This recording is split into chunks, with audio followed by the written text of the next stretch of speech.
Um, my name's Yoni and I'm an adoption coach, social worker, adopter, and a transracial adoptee. And I will tell you a little bit more about what stuff that I do. But I know what you're really here to hear about is ADHD and the impact that it has for your children in education.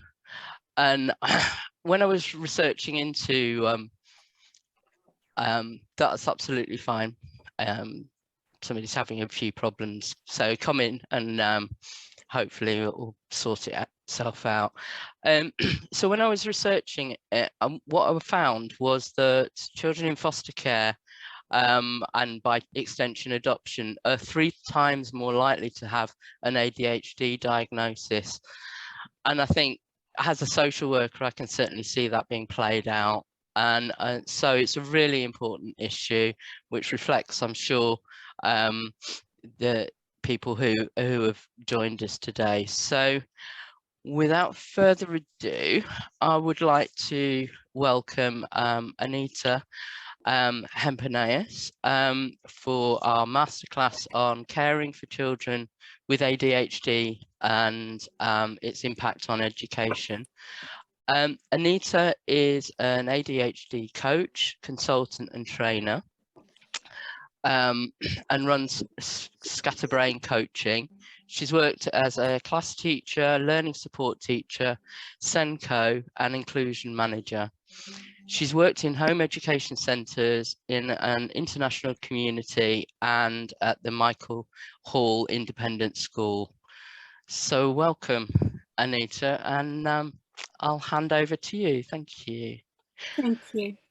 I'd just like to add one thing. I'm also an adoptive parent. So many years ago, I adopted a 6-year-old girl, and that taught me so much, both about myself, about parenting, about how things are different if you have an adopted child than a birth child, that the typical ways don't necessarily work. And so if you then add ADHD to it, it becomes a totally different ballgame. So what I'd like to do is to just go through a few of the really important parts of ADHD, and some of them are never simply mentioned. Sorry, could people mute, please? I'm struggling to see who it is. Thank you. Thank you.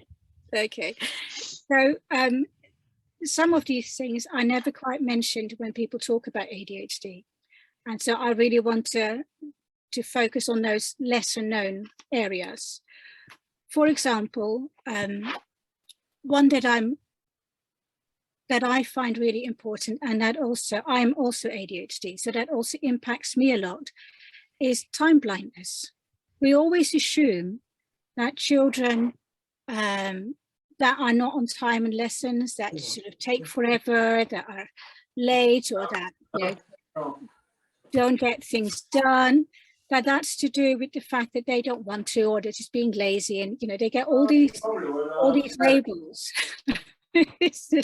Lots of people in the background. But actually, time blindness is a really true concept. People who are ADHD have no concept of time. They don't know how long something takes. They don't know when they have to get ready for things. So a child with ADHD, when you tell them to get ready for school, they have no concept how long they're actually taking. That can be quite a big issue for parents, but also for teachers. Teachers will tell the child constantly, why didn't you get here quicker? Everyone else is here on time. Why aren't you? But there's a real reason for it. The child simply does not have that concept. Part of that is also that they cannot, the whole typical thing of setting goals in the future doesn't work for ADHD children. They cannot do that because they cannot make that leap into the future. So setting goals, future goals, does absolutely nothing.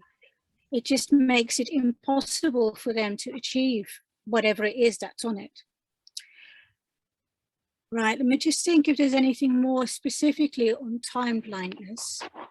For example, when something is not of interest to an ADHDer, it becomes really, really difficult for them to do it. And it may feel that that task is going to last forever. And I really mean that, like forever. My own experience, I hate doing the dishes. And I had this idea that this was going to take me hours every evening. I had to time myself 5 times to prove to myself that actually even the biggest lot of washing up never takes more than 25 minutes. And that's as an adult, I had to time myself to do this, to actually find that out, so that then I could set a timer for 25 minutes, knowing that that was all the time it was going to take. And if it was going to go over, I was giving myself permission to not do it. I've never done more than 25 minutes, so it's been great. So for children, when they have, for example, they get a piece of homework, and it's a piece of homework for a subject that they absolutely loathe doing. There's just no interest, not interested at all. It can feel so incredibly difficult, and it may feel to them that when they start it, it's going to take forever. So having a timer and telling them, especially a visual timer, like a sand timer, something they can see going down, having that and saying, okay, you only have to do it as long as that timer goes, makes a huge difference. And it's one of those little things, one of those simple little things that can make such a big difference to a child. Then the next area I really want to talk about is the fact that we are wired for change. This means that hobbies, for example, they may flip from one thing to another. That's simply the way we are. Our interest may flip from one thing to another. That is how we are wired. And when someone says things like, why can't you just stick with something? You know, if you think about parents, they've just bought all the things for this hobby for this child, you know, and they're thinking, oh, this is great. The child's found a hobby they really love. They're going to be into that. They've got all the equipment. 2 weeks later, the child no longer wants that hobby because, you know, they've done it and it's something different. And knowing that this is something that will keep happening and that this is actually a normal thing can make a big difference. You know, you're not going to buy the expensive equipment. You're going to buy the things that they can make do with. And you can see if it's something that will last. Most of the time, the hobbies change. And the same thing goes for lessons, unfortunately. Lessons in school, if they are the sort of lesson where it's the same thing happening. So, for example, someone stands in front of the classroom and they talk, and they keep talking. Frankly, within 2 minutes, the ADHD child has switched off and is either looking out of the window at the nice, interesting little bird that's out there, or they are wriggling in their seat, desperate to talk to someone next to them, and they probably can't stop themselves talking to the person next to them because it's boring. It's the same thing. So teachers really need to understand that for ADHD children, and by extension, that also means foster children, adopted children, because they do really present that way, things need to shift and change a lot. They need variety in it. They need to be active. They can't just sit there and listen because, first of all, they're not going to learn anything. And secondly, it means they will disrupt everyone else in the classroom. Not that they want to, but they have no choice. Things that help are, as I said, shifts in what is taught, how it is taught, lots of variety, but also breaks in the middle. ADHD children need a lot of movement. We need movement just to get our brain back into being able to focus. I often see it as when you have an exothermic reaction. So you have like, you've got your fireplace, you want to have a fire in it, you set everything ready, you put your kindling in there and your logs and your paper. It's not going to spontaneously burst into flame. You need to add a little bit of flame. That's called activation energy. We ADHDers need activation energy before we can start anything. We don't have that naturally. Things that can give it to us are things like exercise. Exercise is the best one ever. So if your ADHD child is one of those that loves exercising, let them do it as much as you can, because it helps with everything. But there's other things that can give it as well. Often it's deadlines. So it's the absolute panic of I haven't done it, and now it's the evening before the project that I should have started 2 months ago. It's the evening before, it's now due. Oh, what am I going to do? Now I'm going to do the work of 2 months in one evening. That works. And surprisingly, quite often they actually come up with some good stuff because they work better under pressure like that. Other things are things that doing something fun first. Fun, laughter, all of those things really help. So doing something fun beforehand, so switching around what everyone always tells you you should do. So rather than telling them, do your homework first, then you can do something fun, turn it around. Do something fun first, then do your homework. It gives that little bit of activation energy. That means they can get going. And it's that get going bit that is the biggest difficulty. Turning it into fun also works. I remember many years ago, I was doing my undergraduate degree and I had to write an essay about pollen analysis. Now, frankly, I can't think of anything more boring than pollen analysis. And I was procrastinating and procrastinating and procrastinating until in the end, I made it sarcastic and the words just flew. It was no problem anymore. Luckily, the lecturer didn't pick up on it, although he did mention that the language was a bit flowery.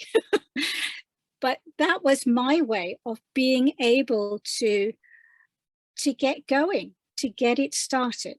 And it is starting things that is incredibly difficult because we need that activation energy. It also means that to get going, it helps to cut things down smaller. So a big task needs a lot more activation energy than a small one. So if you have a big task that has lots of different parts to it, then you need not just activation energy to start the whole thing, but you need it for things like what comes first. That's actually so much executive functioning needed just to figure out what's the first step. What is it I have to do first? What is it I need? Have I got all the things I need for this with me? Did I forget my important paper at work? Have I got a pencil? Oh, it's the pencil. Does it still have a tip on it? Does it need sharpening? What do I do? Do I just start writing? Do I have to plan things? How in the world do I plan things? All of that takes a lot of energy. So helping them get set up for it is useful. So make sure they have their pens, they have their pencils, they have their paper, they have the instructions, all the things they need is there. And have the whole plan set out. So what do you do first? What do you do next? It means that there's less energy needed for it. And this goes both for at home and for at school. So at school, teachers, if they expect an ADHD child just to get on with it, well, they might as well not bother even giving the task to the child because they're not going to. They need that, they need the support to get started. They need the support in between to get started again, and then to get started again for each different section. So task initiation is one of the really, really difficult parts. Another part of it can be if there's too much expected, if there's too many things to think about, there's a sort of paralysis sets in. So the child may sit there and you may tell them, you've got to do this. Yes, I'll do it in a minute. I'll do it in a minute. I'll do it in 5 minutes. And then they might even tell themselves this, I'll do it. Okay, it's now 7 o'clock. I'll start at 7:30. 7:30. I'll start at 7:45. And then they keep doing this. And it's not they don't want to do it. It's that they can't. They are literally paralyzed in this. And they need support to get going, to start it up. One of the really great ways to support children, ADHD children, to do any type of homework is to just sit at the table with them. You don't have to do anything, you just have to be there. It's called body doubling. It's absolutely wonderful because at the same time you're helping them co-regulate their emotions so they stay calm and focused and they can do things. And you're also there just to give that little bit of energy to them, to help them get started. Plus, simply knowing that you're there if they are stuck will help them because it lowers panic, it ups energy, and then they can really start with the task. One very big thing that is part of this whole executive functioning thing and the task initiation is working memory. Now, I'm not sure how much you know about working memory, but if you think about memory, there's 3 types. You've got your long-term memory. That's all the stuff that you've learned before that is then lodged in your brain, and you can choose to pull it out and choose to find it again. You've got short-term memory, which is, for example, trying to remember a phone number. You've put it in your head, you're sort of repeating it to yourself, and then you can write it down again and you can use it. And then there's working memory. Working memory is like short-term memory, but then you have to use it for something. You have to work with it. For example, if you had a phone number, then you have to say it back the other way around.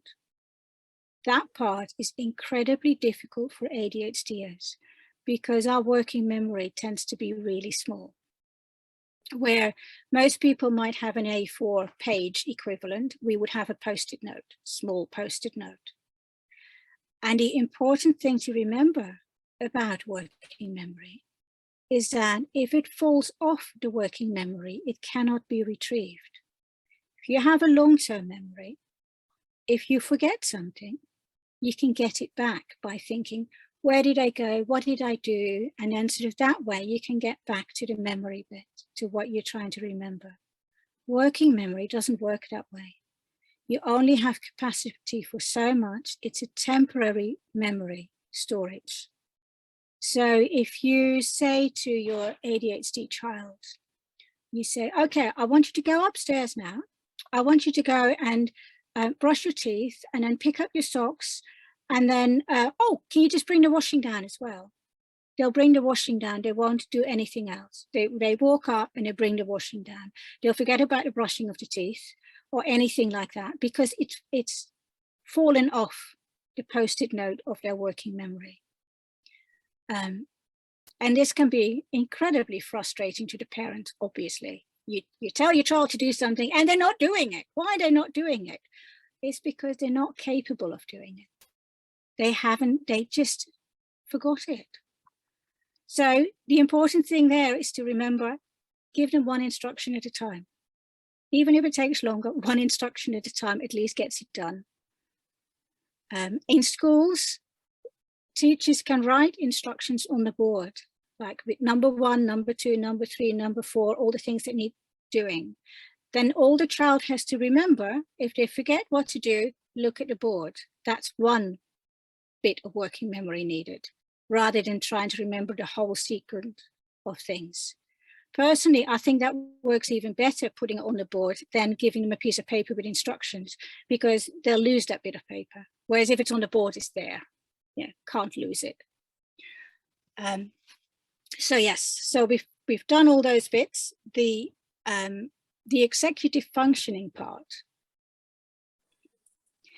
that's a lot of different things. It's things like, it's your working memory, but it's reasoning. It's that logical reasoning thing. In ADHDers, and in fact, also through trauma, that bit develops slower.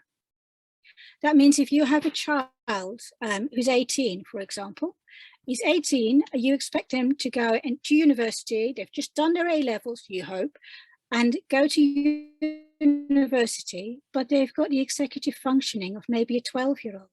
That is the equivalent of you asking a 12-year-old to go to university. The skills are not there yet. They will develop, but they're not there yet at that time. And that also means that often that moment where a child goes from primary school to secondary school, that transition period, that's often where more executive functioning skills are expected, because so much more is expected of them. And very often that is the moment that these children, they might have managed in primary school. It was a small school. They really knew the child. There were very clear instructions and everything. It worked. When they go to secondary school, it's a big school. They're not even sure where to go because, frankly, they can't remember how to get to the next classroom because it's complicated. And then so much more is expected of them. And suddenly these children, they're playing up. They're messing about because what else can they do? They can't focus. They can't take in the information. They can't get their learning done. And so, well, you know, they've got to do something. Frankly, if you're ADHD and you're bored, your mind will come up with something that you may not want it, but your mind will come up with something to have fun for itself. So that might be you mess up, or it might be you suddenly think it's an absolutely brilliant idea to pull someone's chair away, or it might be lots of different things. Your mind will come up with something because boredom cannot be accepted in an ADHD. That's like you'd rather poke a pin in your eyeball than be bored. It is really, really, really painful for them. Okay, so all of these things are sort of almost more the practical things.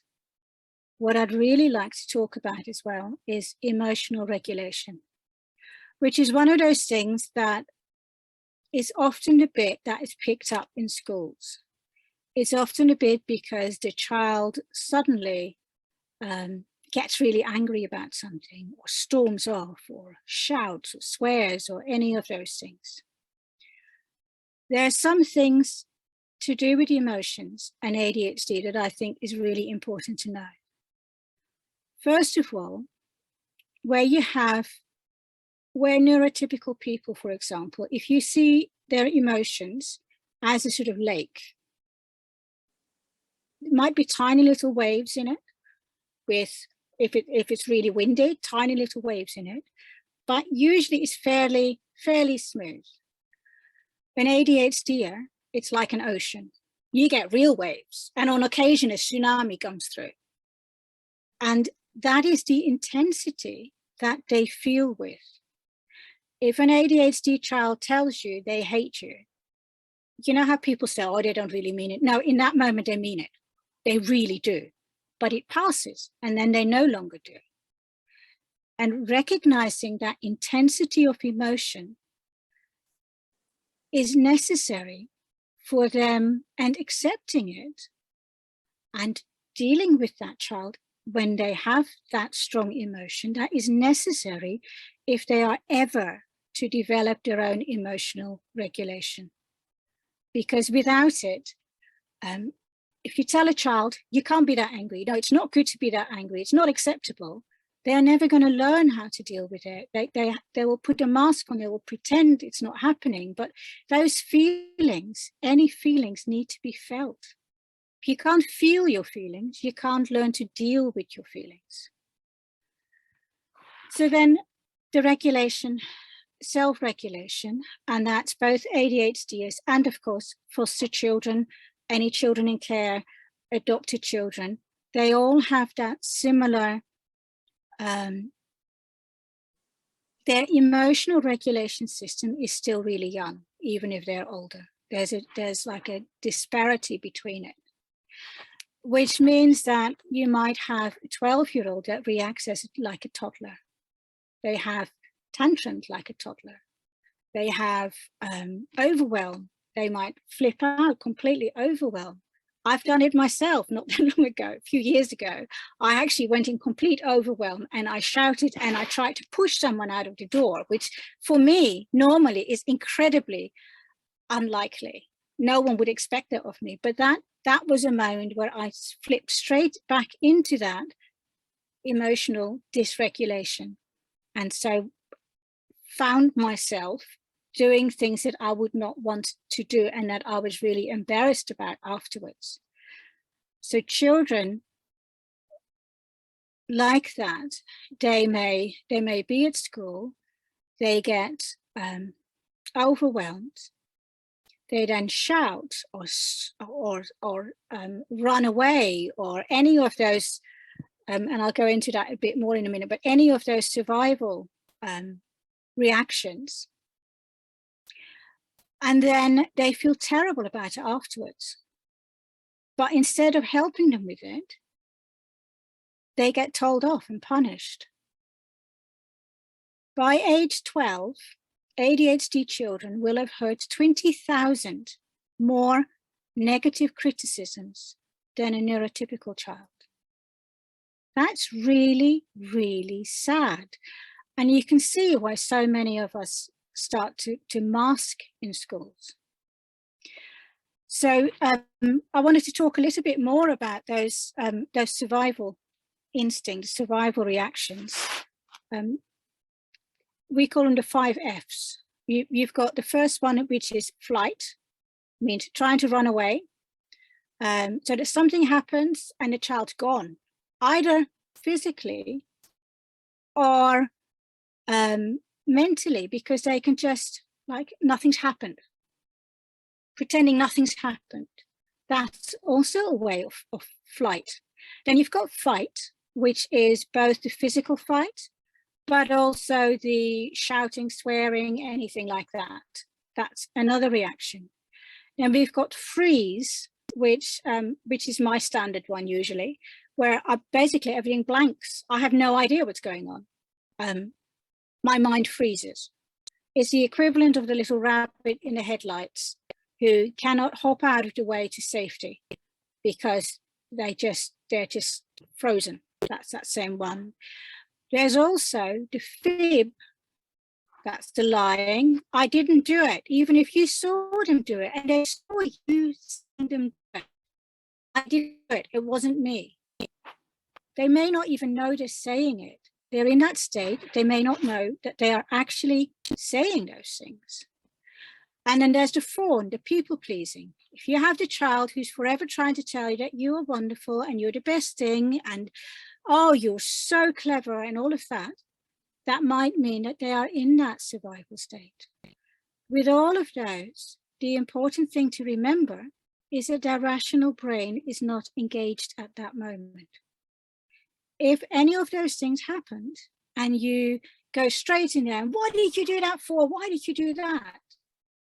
They can't, their rational brain is not engaged. They can't react. They can't do anything. What they need is time to regulate those emotions. They need someone to be there with them, and to say, I know you're feeling really angry, or I know you're feeling really upset. It's okay, we'll just sit here. And only after that, and when that rational brain is engaged again, that is when you can talk them through things. Punishments and rewards don't usually work for ADHDers at all. Punishments don't work because, first of all, they don't remember by that point what it was that they'd done by the point the punishment comes along. But also, there's a natural resistance to authority. I always said the only time I'm good with authority is if I'm the one in authority. So they want to know the why, the wherefore, why do I have to do that? What is it? Why is it logical? Doesn't work. What does work is natural consequences. They fight with a child. Well, that child naturally isn't going to want to play with them. That's a natural consequence. They break something in a classroom. Well, you're going to have to clear it up. That's a natural consequence. Those things work much, much better. The flip side is that rewards don't work either, because again, by the time the reward comes, they don't remember what it was. It's way too far in the future. And there's that time blindness effect again. Anything too far into the future, they're not going to know what happened. Well, it's nice getting the reward. Obviously, it's nice. But actually, it doesn't really do much. What is, however, very good is anything they do, any little successes, celebrate them. There's this strange, all humans have a natural negative bias. We all remember negative things much better than positive things. With ADHD, it's even stronger because we work so much with our feelings that we remember things that have an emotional context for us. Negative things, anything we've done wrong that we feel embarrassed about or sad about, that has a really strong emotional context. And so we remember those. We tend to completely forget about the things we do well because, well, that's past. It's time for the next thing. That's that whole thing about us being wired for change. So very often we don't celebrate any of our successes. So to get a bit more of a balanced view, both for schools and for families, making sure that each success is properly celebrated, mentioned, something special done because of it, is really worth it. So it's not a reward, it's a celebration of something. There's a difference.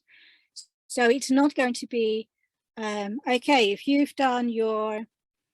tidied your room 5 times in a row, then you're going to go up there. That's not it. It is, I really noticed how hard you worked on that homework. And I also noticed that you really didn't want to do it, but you managed to push yourself through it. You managed to still get it done. I am so pleased that you managed that. And I really noticed that. And let's go out and have a snack, have an ice cream. It's that sort of thing. So that's not the same thing as a reward. It is very much a celebration. And the more that is done, the more there is also an emotional connection to those celebrations, to those positive moments, to those successes. And that makes a huge difference. If a child feels successful, their self-esteem grows. Then if their self-esteem grows, they will try more things. They try more things, then the whole growth mindset thing comes in. And, the more you try, the better you become at things. So they become better at it. And then that means their schoolwork will also improve because they'll try more. They'll be more successful. And then it becomes this loop that keeps going around. I myself, being ADHD also, and therefore forgetting all my successes usually, I worked for 7 years for one school, and I saved every single card or every single mention I had from either the children, the parents, or the teachers. And it was in a box. And if I had one of those days where you feel like, well, absolutely terrible at your job, and you're not doing any good, and why in the world did anyone give me this job? I could open that box and I could look at it, and it made all the difference, just to recognize that there in some way I did make a difference. So for a child, even if they feel bad, if they feel they can't do anything right, they've had a terrible time, just being able to link back to past successes and say, yeah, but remember when that happened? You also thought it wasn't going to work, but in the end you did that. And that was really, you did that brilliantly. You got through that. That makes a really big difference. ADHD children often feel a lot of guilt and shame, and they have that in common with any children in care, with adopted children, there's often a lot of guilt and shame behind things. What you want to avoid is to build on that. You want to get rid of guilt and shame. You don't want to make it worse. So focusing on positives, focusing on their strengths, whatever it may be, helps them get through that. It helps them to build, to become more confident. I've always thought it really odd the way that a lot of schools do these things like, let's go and teach resilience to children. You can't teach resilience. Resilience is something that grows with feeling safe and secure and being accepted and enjoyed for who you are. So for children, they need to know you love them and you like them. So not just love, but also like them as they are. You're not trying to change them. You're not trying to come up with things like, oh, well, you know, be more like your sister, which is fatal. You really have to just love and like them as they are. And it's then, if you believe in them that way, if you love them and like them and you believe in them, that's when change happens. My adopted daughter, who is now 20, gosh, I have to think about that. She'll be 25 this year. I adopted her when she was 6. I have learned more from her about unconditional love than I have learned from anyone in my entire life. She's just, I could practically cry here. She's forced me to love unconditionally. At first, it was the typical give you a hug and kick you at the same time thing. And we've gone from that to her not only being able to give me proper love, but also other people. And that comes with accepting and loving them as they are. Just trying to think a little bit more if I've forgotten anything. I wrote some notes because clearly my working memory is terrible, so I'm not going to remember it. With emotional regulation, self-soothing. I wanted to mention that because I know that's one of these big things with autistic children, for example, is that idea that any stimming or whatever needs to be stopped. No, because ADHD children do this too. It is a form of regulation. It is something that needs to be encouraged because that is the way they regulate themselves. So stopping an ADHD child from wobbling on a chair, from picking at fingers, or my own one is I tend to chew the inside of my cheek. Goodness knows why that, you know, couldn't have been something a bit easier, but it is a way to soothe yourself. It's a way of regulating your emotions. And that is important. That is how you learn to regulate. It starts with co-regulation. Co-regulation is where you as a parent, you're there with them, accepting the feelings, accepting the emotions, not trying to change it, but just being with them, staying calm, and that helps them to regulate. Then the next thing is almost them co-regulating with themselves, where they do things like the self-soothing or anything like that. And then there becomes the complete self-regulation. So it's a process.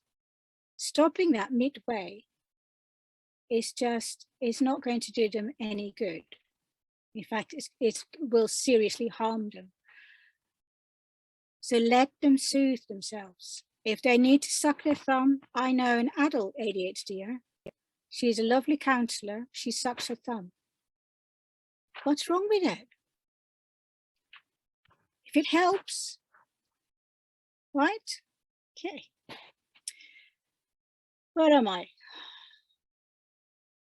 This is the point where I have set my main points, and I would really like it if anyone could give me a suggestion for anything they want to know. I was just going to mention that David had said schools are unintentionally failing ADHD children, given what you're saying. Oh, but you've got a comment. They do. Schools, typical schools, are not set up for ADHDers. They are just not. They have everything in them that is not good for ADHD children. They ask children to sit still for a long time. Yep. ADHDers can't do it. They often punish ADHD children if they've not behaved in class by not letting them out during their break, which means they then don't get rid of all their energy and to regulate themselves. And so it doesn't work. It's silly. They have all these rewards and punishments. Doesn't work for ADHD children. The lessons tend to be quite boring. Doesn't work for ADHD children. So I completely agree. And I have no solution to offer at this point for that. What I do know is that we need a complete revolution when it comes to schooling at the moment. Yeah, we really across do. The board. Exactly. Totally. Amy and Johnny, do you have any thoughts on how best to negotiate getting diagnosis for ADHD for children who've experienced trauma, as the behaviours can present quite similarly? And then Annie's got a question. I can't really give any ideas for diagnoses. I mean, the usual way. What I do know, however, so this is not about diagnosis, this is about in-schools and EHCPs. Mm-hmm. As a parent, you can apply. The school, you don't have to wait for the school to do it. In fact, if you do it as a parent, then the first time it often doesn't go through, but you can appeal. So if the school says, no, there's not enough evidence, whatever, it's not up to them. Okay, that's useful. And I know there's some discussions about that whole process in some of the recent reviews. Annie, you've got your hand up. You've got a question for us. Hello. Hiya. Hello, sorry, very technical difficulties.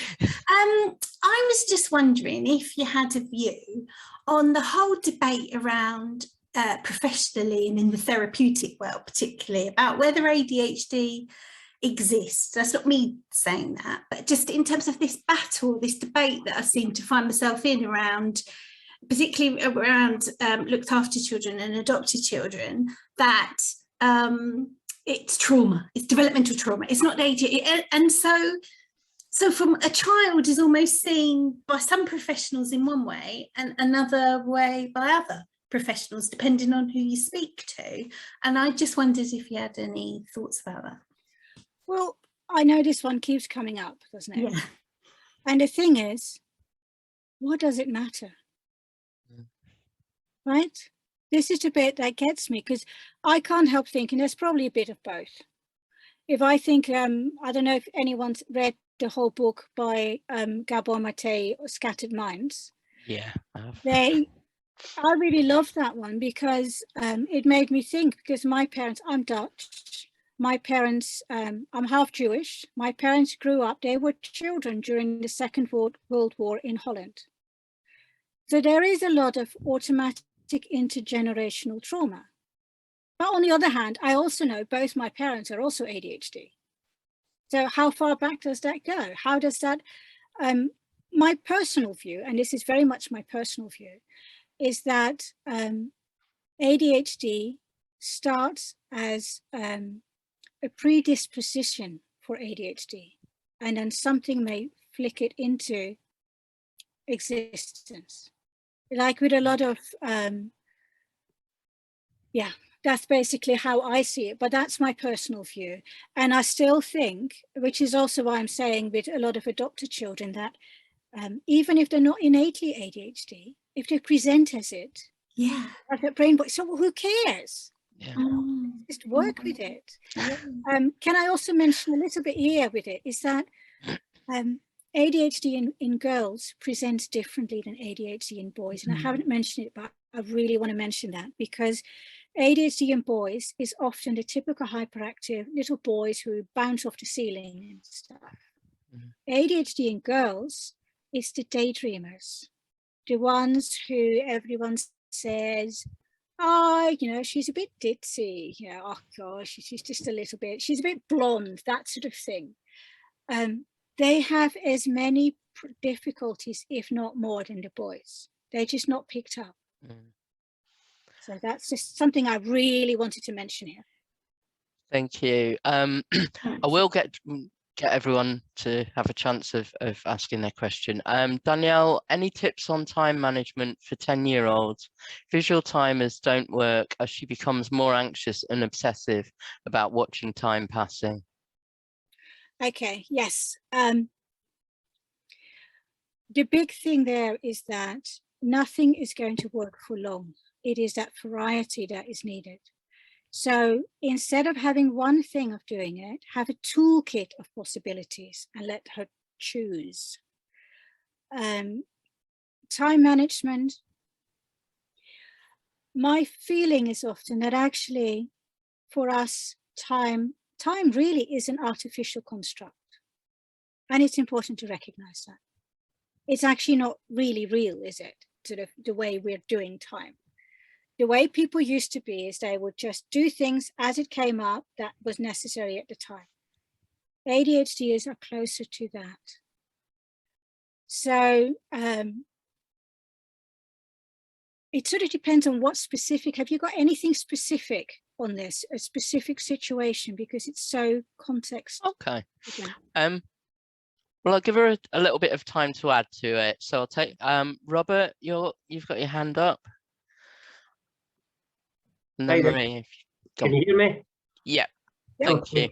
Taking up the point about, you were saying about 18-year-olds maybe acting like, you know, younger children. We have a 12-year-old who's just spent a year at the secondary school.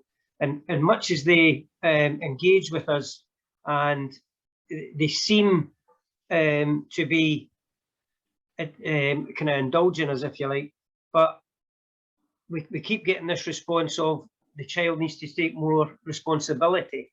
She can't.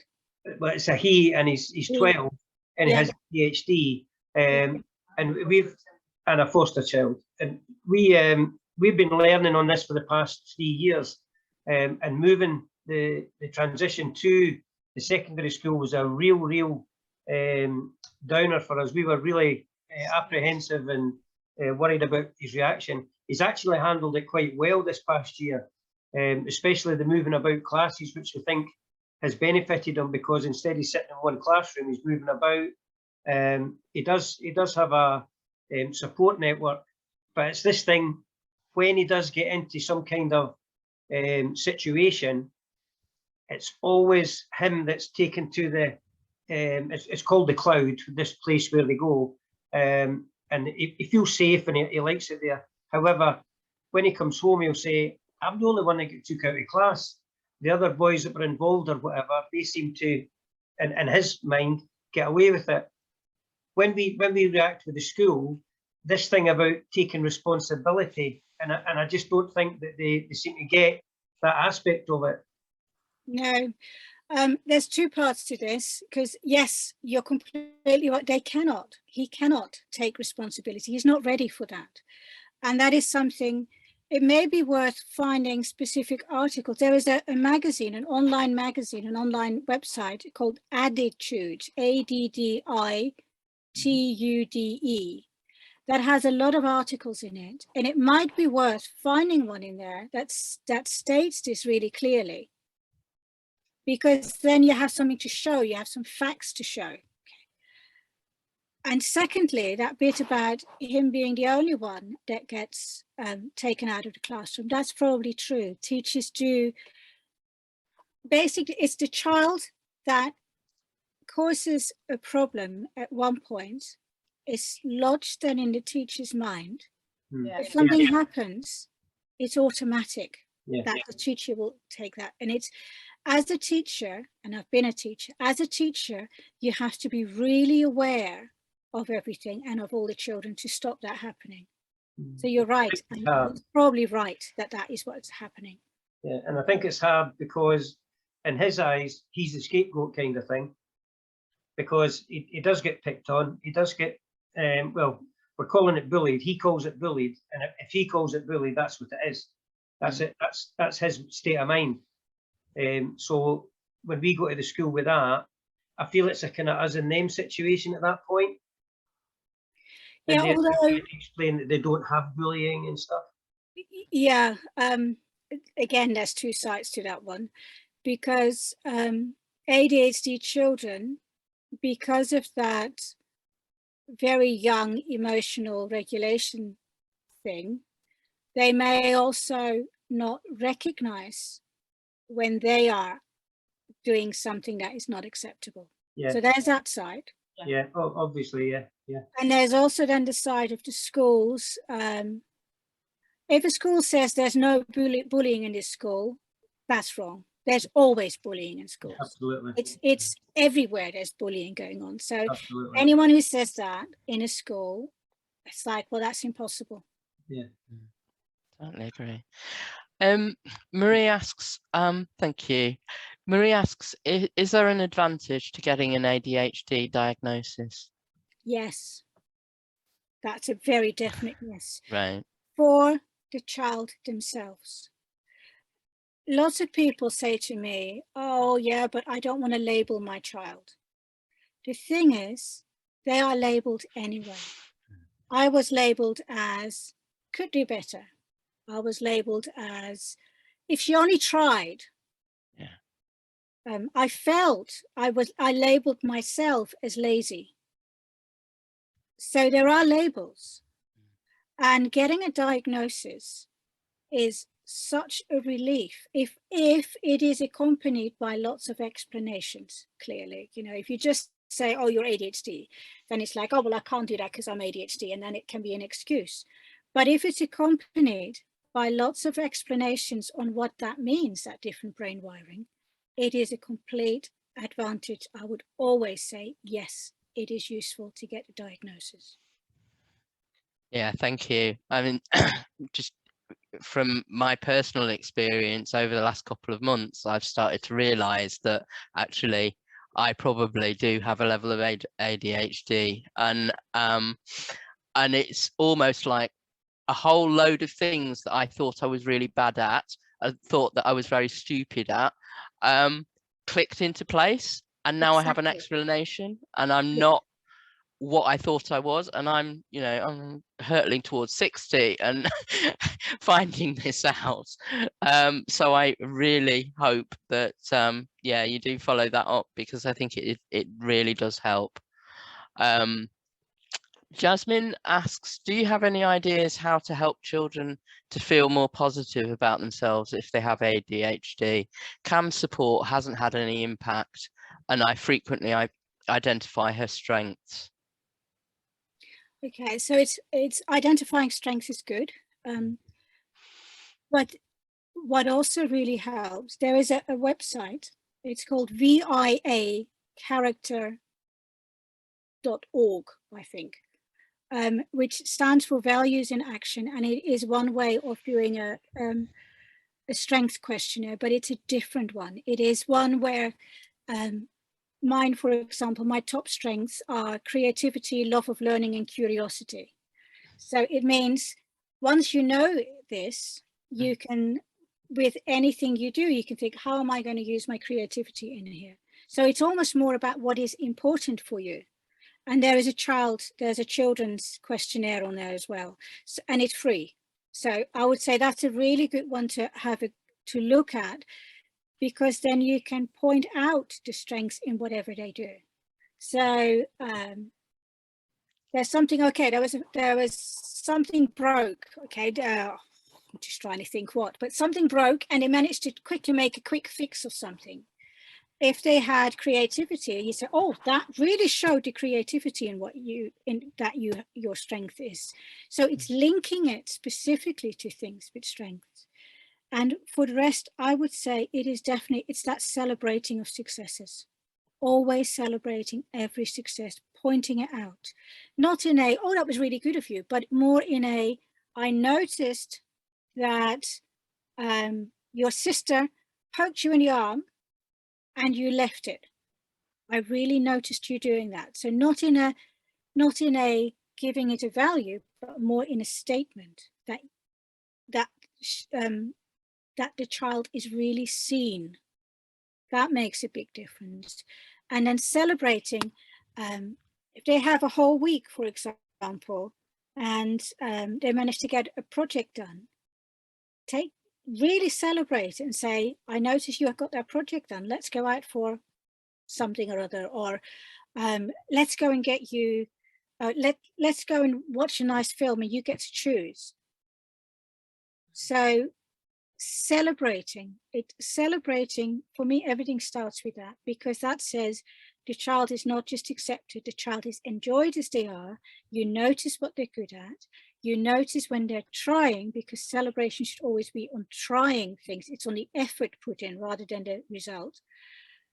And then that in itself grows their self-esteem, their confidence, and that then makes them feel they can do things, and that makes them try things more, and that sort of cycles around like that. Brilliant, thank you. Arlo and Emma, as a nursery teacher, I know the waiting list for our borough for a paediatric assessment is currently over 6 months. We've referred many children this year. It really helps if parents push it with their GPs. So thank you for that. That's really good, helpful comment. Guy, you've got your hand up. Hi, it's actually Lisa Redfern. All right, sorry, Lisa. It's fine. I just have a question about how we can support adopted children with ADHD with their peers, because I've noticed that they are socially awkward. They are, well, my daughter is typically somebody that doesn't get invited to parties, and I've noticed that she is somebody that is, you know, they would be seen as very hyper on a regular basis, and so finds it difficult to make those attachments, and how I can support her in that way. I really wish I had an easy answer for you, because yes, that is often the case. Partly it is to do almost with not understanding the other side. And this goes on both sides. So it's a communication thing often. Often children with ADHD are way too direct. They don't wait their turn. It's lots of things like that. Whereas from the other side, they just, so the ADHD child often does not understand the other children either. So it's almost a way of finding a way to communicate, to translate from one to the other. And I think that's really the only thing I can think of, because forcing it doesn't quite work either. It's really getting other children to understand the ADHD child, and the ADHD child understanding the other children. Thank you. Thank you. Danielle, I think it's a comment. Thank you. This is that is really useful to think about having a toolkit. She does need to have new and engaging things often. For example, tidying her room. We support her by putting in piles, then we'll ask her to tackle one area for X amount of time. She ends up doing nothing. We do keep it short, maybe 5 or 10 minutes. Okay, one little thing with that. Do you let her choose which pile? Choice is fascinating. Choice is really important with ADHDers. If I get, okay, that was a yes. Yes. Yeah, that's really good, because if anyone tells me what to do and how to do it, can't do it anymore. It's impossible. So it might even be that if you ask your child what in that room they feel they want to focus on, to tidy. That might be a way through, possibly. But it is something that takes a lot of time. My room is always a tip. Still struggle with tidiness. Lots of more important things to do. Isn't Exactly. David said, since nursery, we've had physical events that seem to have no rhyme or reason for happening. Do you have techniques of how to stop physical acts? Are we talking punching and stuff? What are we talking about? I'm guessing probably. Okay. Unless he tells me different. Okay. I have to admit, my younger daughter, my adopted daughter, she would be, when she was about 6, 7, she'd be like, "What are you looking at? Whoop!" And I'd be at school again. So yes, I have lots of experience with this one.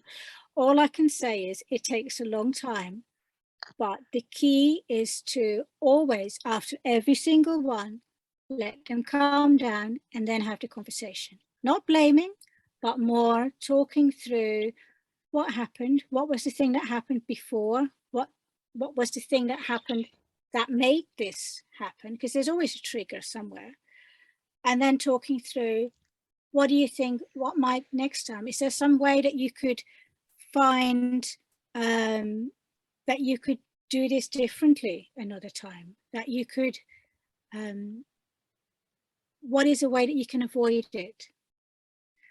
But it is something, it takes a long, long time. It takes many, many attempts, and it takes many, many talks.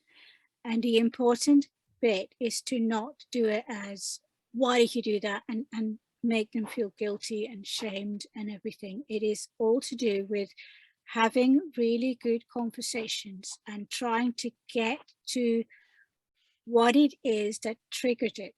Finding the trigger. If you find a trigger, you can start working on things. David's just confirming it's hair pulling, face grabbing with other children. And I do wonder, because ADHD children and children who experience trauma quite often are quite tactile as well. And there is an element of that, I think, sometimes, that they're not actually meaning to hurt anyone. It's just that needing to touch people around them. Yeah, Unfortunately, it comes out. Into that one as well. Right, because sorry. Because you can be, especially with the hair pulling and stuff, I was thinking, because you have sensory sensitivities. So it could be that you just, either you don't know where your edge is, or where someone else's edge is, or you're extra sensitive, or you need more sensitivity. So if the child's one of those children that needs more senses being pushed, things like weighted blankets, or you can get those really stretchy things that you almost, it's like almost like a cocoon, but you climb into it and you can push to the sides, and they can really help with that. So there are a lot of sensory things that then can help. So it just depends. Again, it's what the trigger is, what the thing behind it, what lies behind the action, and that's what you really have to figure out. Okay. And last question from Karen. 7 years old ADHD daughter struggles with transitions. How can I support her more with this? I've been prepping her with each situation in advance, but sounds like working brain might be forgetting this. Thanks. Transitions are difficult. Okay, it's a bit like a feeling if you have like a train engine on a track, where other people, if you have to go in a different direction, other people just sort of go around a bend and go into the other direction. We have to lift the entire engine up and plonk it on the next track. Transitions are difficult, they take time. That's something that might get slightly easier with age, but it won't ever completely go away. Transitions simply stay difficult. And I would say that with every single transition, the child needs to be given time. And yes, telling them beforehand helps, but it doesn't quite do it. It doesn't quite do enough. You still need that time for the transition. Sarah saying visual timetables now and next boards and social stories help with transitions in our house. Always there to go back to. So again, that having something that they can look at. That's really, really, really illuminating, Anita. Thank you. How if people have found this useful, and I know I certainly have, and want to connect with you or find out more, where can they connect with you? I have a website, scatterbraincoaching.co.uk. That's going to be the easiest. Okay. There's also a Facebook page and an Instagram page, again called Scatterbrain Coaching. Right. And what I will do, because everyone has registered, so I will send out your links as well. And so thank you so much for that. Please let me know if this has been useful. I really hope that you've enjoyed this presentation from Anita Hempenius and myself. ADHD is such an important issue, and it impacts on so many children and young people, both in the care system and adopted. If you've enjoyed this and you want some more training, some more community, to make links with other carers who feel the same as you, that you want to maximise the benefit and the skills that your children and young people have, then why not join Community Ohana?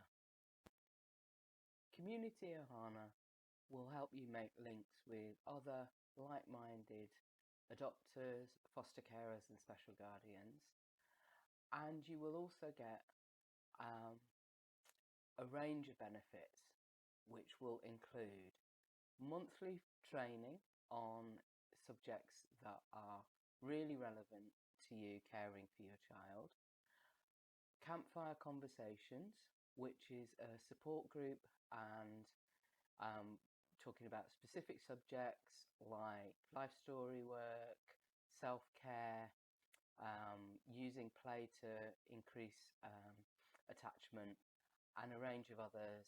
And you can also influence what we do in those times. You'll access a library of training that is growing every month. You will also have access to our relationship-based play course, which is worth £350 and will help you develop a play box and spend specific time with your child, and you will be amazed at the positive influence and impact that that will have on your relationship with your child.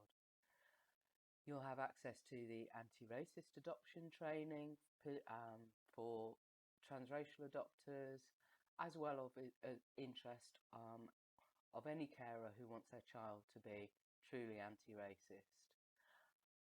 We also have yoga course, trauma understanding course, and a range of other courses to access. In addition, I'm really pleased to say that for the first 14 people signing up to Community Ohana, you will get included in your course a didactic developmental psychotherapy course, and that is worth £700, as well as 2 sessions with myself of 3/4 of an hour coaching to discuss any particular issues that you have. So I really hope that you will consider joining the Community Ohana, and I really look forward to seeing you within the community. Take care.